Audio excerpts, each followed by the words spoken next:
Hello అండి, అందరికీ నమస్తే. కిరణ్ మమ్ డైలీ వ్లాగ్స్కి స్వాగతం.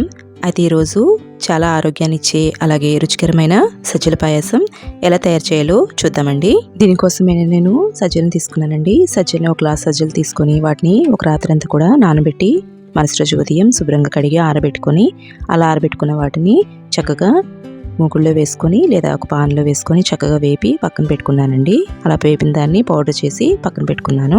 ఇంకా కొబ్బరి ముక్కలు అలాగే పెసరపప్పు, జీడిపప్పు, బాదం పప్పు ముక్కలు తీసుకున్నానండి. ఇంకా అదేవిధంగా 1/2 కేజీ బెల్లం కూడా తీసుకున్నాను. 1/2 కేజీ బెల్లాన్ని ముక్కలుగా చేసుకొని ఒక గిన్నెలో వేసుకొని కాస్త నీళ్లు పోసుకొని బెల్లాన్ని పాకంలా చేసుకున్నానండి. తేగపాకం అవసరం లేదు, కేవలం మనకి బెల్లం నీళ్ళలా వస్తే చాలు. అందులో ఉన్న డస్ట్ అంతా తీసేసి పక్కన పెట్టేసుకున్నాను. ఇంకా తర్వాత మీరు చూస్తున్నారు కదా, బాదం ముక్కలు అలాగే జీడిపప్పు ముక్కలు అలాగే కొబ్బరి తురుము లేదా కొబ్బరి ముక్కలు ఇవన్నీ తీసుకుని కాస్త పాన్ వేడి చేసి అందులో నెయ్యి వేసుకొని మనం వీటన్నిటిని కూడా దోరగా వేపుకోవాలండి. టేస్టీగా కూడా ఉంటుంది నెయ్యిలో వేపడం వలన. అదే నెయ్యిలో మనం తీసుకున్న పెసరపప్పు ఉంది కదండి, పెసరపప్పు 1 అవర్ నానబెట్టుకున్నాము. అలా తీసుకున్న పెసరపప్పుని నీళ్లు వాచేసి నెయ్యిలో కూడా వేపుకోవాలండి పెసరపప్పుని.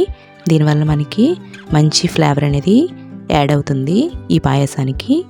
పెసరపప్పు బాగా వేగిన తర్వాత అందులోని ఏ గ్లాస్తో అయితే పిండి తీసుకున్నామో సేమ్ అదే గ్లాస్తోని 1 గ్లాస్ వాటర్ అలాగే బెల్లం నీరు తీసుకోవాలండి. అలా వేసుకున్న తర్వాత ఆ రెండిట్లోని కొంచెం యాలకుల పొడి కూడా కలుపుకొని మనం బాగా మరగబెట్టుకోవాలి. అలా మరుగుతున్న సమయంలో మనం ఏ గ్లాస్తో అయితే సజ్జపిండి తీసుకున్నామో ఆ గ్లాస్ సజ్జపిండిని కూడా అందులో కలుపుకొని బాగా ఉండలు కట్టకుండా బాగా కలుపుతూ ఉండాలండి. అలా కలుపుతూ ఉన్నట్లయితే అసలు ఉండలు కట్టకుండా మనకి పాయసం అనేది బాగా వస్తుందన్నమాట. ఏ గ్లాస్తో అయితే సజ్జపిండి తీసుకున్నామో సేమ్ అదే గ్లాస్తోని వరిపిండి కూడా తీసుకున్నానండి. వరిపిండి కూడా తీసుకొని దాన్ని కూడా అలా వేసిన తర్వాత రెండు కూడా బాగా మనకి పేస్ట్లా అయిపోవాలండి. ఎక్కడ కూడా ముద్దలు అనేవి ఉండకూడదు. ఆ విధంగా కూడా కలుపుతూ ఉండాలి.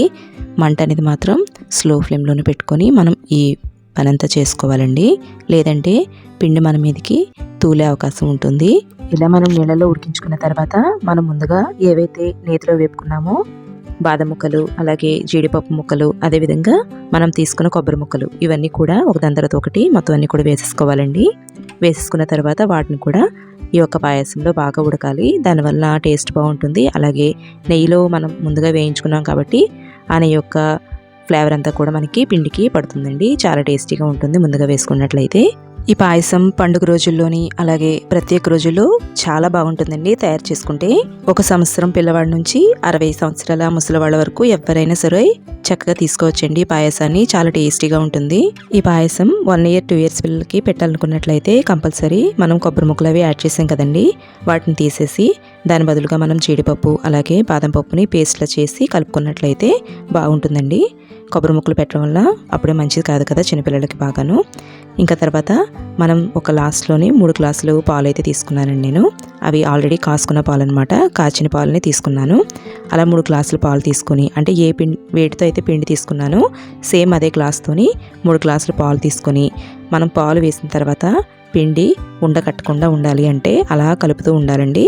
అలా లో ఫ్లేమ్లో మంట పెట్టుకొని మనం కలుపుతూ ఉన్నట్లయితే మనకు కాసేపటికి పాయసం తయారైపోతుందండి. తర్వాత ఇలా తయారైపోయిన పాయసంలో లాస్ట్గా కొంచెం నెయ్యి అనేది వేసుకున్నట్లయితే ఇంకా చాలా బాగుంటుంది టేస్ట్ అనేది. ఇంకా తర్వాత దాన్ని ఒక సర్వింగ్ బౌల్లోకి సర్వ్ చేసుకుంటే సరిపోతుందండి. ఇదేంటి ఈరోజు రెసిపీ. చూస్తారండి ఈ పాయసాన్ని ఎంత సింపుల్గా చేసుకోవచ్చో. ఈ పాయసం పిల్లలకి పెద్దలకి అందరికీ బాగా నచ్చుతుందండి. మీరు కూడా తప్పకుండా చేసి చూడండి. అదేవిధంగా ఇలాంటి ఆరోగ్యకరమైన రుచికరమైన వంటల కోసం నా ఛానల్ అయిన కిరణ్ మమ్ డైలీ వ్లాగ్స్ మాత్రం సబ్స్క్రైబ్ చేసుకోవడం అస్సలు మర్చిపోవద్దండి. ఈ పాయసాన్ని వేడిగా లేదా గోరువెచ్చగా తీసుకున్నట్లయితే చాలా బాగుంటుందండి. అలాగే పండుగల్లో కూడా దేవునికి నైవేద్యంగా మనం సమర్పించవచ్చు. అలాగే మనం తీసుకునే సజ్జలు డయాబెటీస్, బీపీ, థైరాయిడ్ ఉన్న వారికి చాలా మంచిదండి. శక్తిని అలాగే బలాన్ని కూడా ఇస్తాయన్నమాట. ఇందులో మనం పాలు అలాగే బెల్లం కూడా వాడాం కాబట్టి మనకు కావాల్సిన కాల్షియం అలాగే ఐరన్ కూడా లభిస్తుందండి. ఇదండి ఈరోజు వీడియో. Thanks for watching. Thank you అండి. Thank you so much.